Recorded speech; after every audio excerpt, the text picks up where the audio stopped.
Assalamualaikum warahmatullahi wabarakatuh. Hari ini kita akan bincangkan topik tentang globalisasi. So, apakah itu globalisasi?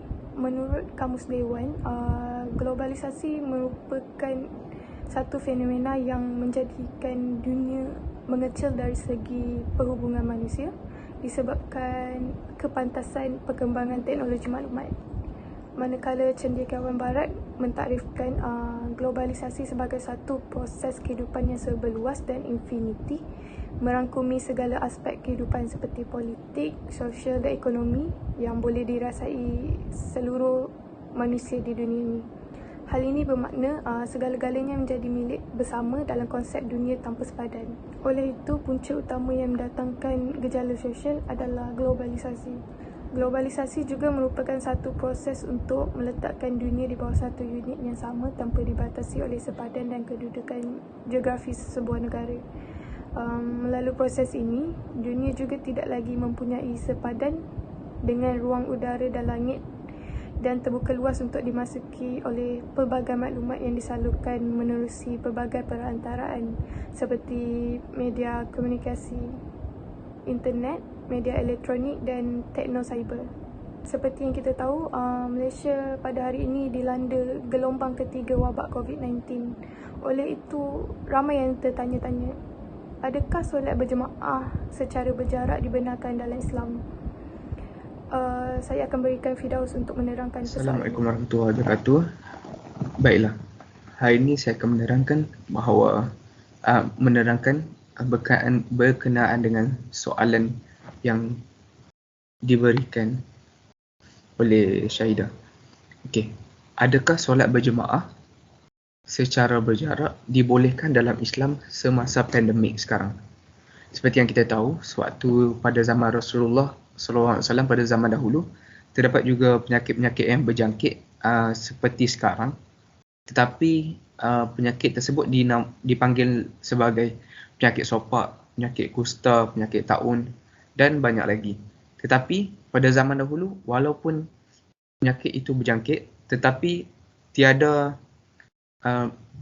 kata-kata daripada Nabi yang menyuruh kita supaya solat berjemaah secara dalam keadaan berjarak. Baiklah, seterusnya kita akan melihat satu video berkenaan dengan perbahasan ulama mengenai solat berjemaah secara jarak semasa pandemik. Saya mengakhiri apa yang disampaikan ini, satu persoalan yang begitu banyak ditanya di media-media massa yang saya cuba nak beri jawapan, iaitu berkenaan dengan cara kita solat berjemaah di masjid-masjid di mana berlaku penjarakan fizikal sampai 1 meter. Apakah hal ini boleh dilakukan atau mesti dirapat-rapatkan saf? Isu ini telah kita jawab dalam fiqh qawi yang telah kita edarkan secara percuma kepada sebahagian khalayak masyarakat. Dan perbahasan ini telah dibahaskan oleh ulama, sama ada ulama hadis atau ulama fiqh. Boleh rujuk dalam kitab Majmu', dalam kitab Minhaj, begitu juga dalam kitab Bastul Kaf fi Itmam As-Saf, kitab Mughnil Muhtaj dan banyak lagi yang insya-Allah saya akan muatkan dalam laman web kami atau dalam Facebook kami untuk kefahaman. Cumanya suka saya nyatakan oleh kerana masalah ini masalah baru. Masalah COVID-19 ini muncul pada akhir tahun lepas. Masalah ini menyebabkan para ulama semasa telah berijtihad dan mengeluarkan fatwa. Dan ini berdasarkan satu kaedah, al-ahkam taduru ma'al ilali wujudan wa adamah. Hukum-hukum itu berkisar pada illah, sebab masa ada hukumnya lain, masa tidak ada hukumnya lain. Dek kerana COVID-19 yang mengganas, yang cukup mudah dijangkiti, apabila SOP tidak dilaksanakan, maka di sini saya nukilkan pandangan fatwa terkemuka dunia oleh badan-badan berotoriti. Antaranya ialah Dar Al-Ifta Al-Misriyah, iaitu Majlis Fatwa Mesir, yang menyatakan tiada halangan terhadap penjarakan fizikal yang berlaku antara mereka ketika solat berjemaah. Antaranya Majlis Fatwa United Arab Emirates UAE, tidak ada masalah dalam suasana timbulnya rasa takut dari merebaknya wabak, maka dibolehkan bagi mereka yang mendirikan solat secara berjemaah untuk melakukan penjarakan di dalam saf dengan mengikut apa yang disarankan oleh badan kesihatan yang berotoriti. Ketiganya, Fatwa Lajnah Daimah Arab Saudi juga memberi pandangan yang sama, dan juga kita telah bincangkan dalam Muzakarah Fatwa Kebangsaan beberapa kali isu ini, dan inilah yang kita lakukannya. Justru hal ini bukanlah satu pendapat peribadi oleh perseorangan, tetapi dilihat dengan neraca syarak, dengan maslahat dan maqasid yang perlu dijaga dari segi hifzun nafs untuk memelihara agama.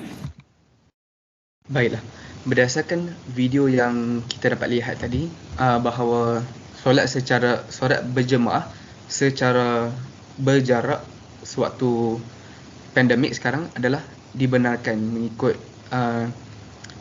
kata-kata daripada ulama dan juga ulama sedunia telah mengeluarkan fatwa bahawa dibolehkan solat berjemaah secara berjarak, kerana kalau tidak ia akan memudaratkan kita sendiri.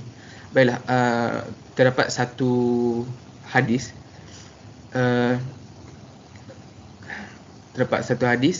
yang mana bermaksud, ini adalah sebuah hadis daripada Sa'ad ibni Abi Waqqas radhiyallahu anhu. Beliau berkata bahawa diriwayatkan daripada Sa'ad ibni Abi Waqqas radhiyallahu anhu bahawa Rasulullah sallallahu alaihi wasallam bersabda, "Iza sami'tum bit-taghuni bi ardin fala tadkhuluha wa idza waqa'a bi ardin wa antum biha fala takhruju minha." Maksudnya, apabila mendengar bahawa penyakit taun telah menimpa sesuatu tempat, maka janganlah kamu masuk ke dalam kawasan tersebut, dan apabila kamu berada di dalam kawasan yang terdapat padanya taun, janganlah kamu keluar. Maksudnya kat sini, dalam hadis tersebut dia menegaskan bahawa contoh kalau kita dalam keadaan COVID sekarang ni, kita terlibat dengan COVID and so on, kita janganlah keluar daripada rumah untuk memburukkan lagi keadaan dengan menyebarkan penyakit virus tersebut. Sebab itulah kenapa perlunya kita bersolat berjemaah secara SOP yang baru, seperti mana kita perlukan pelitup muka untuk solat, sejadah dan juga penjarakan sosial.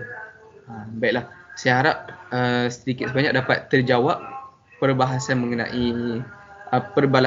mengenai solat berjemaah secara berjarak. Terima kasih. Kesimpulan yang boleh dibuat daripada topik tersebut ialah pengaruh globalisasi terhadap agama Islam perlu diatasi dengan segera. Semua pihak perlu memainkan peranan dalam membendung masalah ini. Oleh itu, untuk meningkatkan keberkesanan dan keserapan dalam bidang kepimpinan, pengurusan dan pentadbiran perlu dihadapi dengan iman dan kerohanian dalam pelbagai bidang ilmu, kerana mereka memainkan peranan yang penting dalam era pembangunan negara Malaysia. Apa yang penting dengan melakukan program ini ialah dapat memberikan impak kesedaran kepada penduduk umat Islam terhadap pentingnya kekalangan untuk melakukan ibadah di masjid pada musim pandemik ini.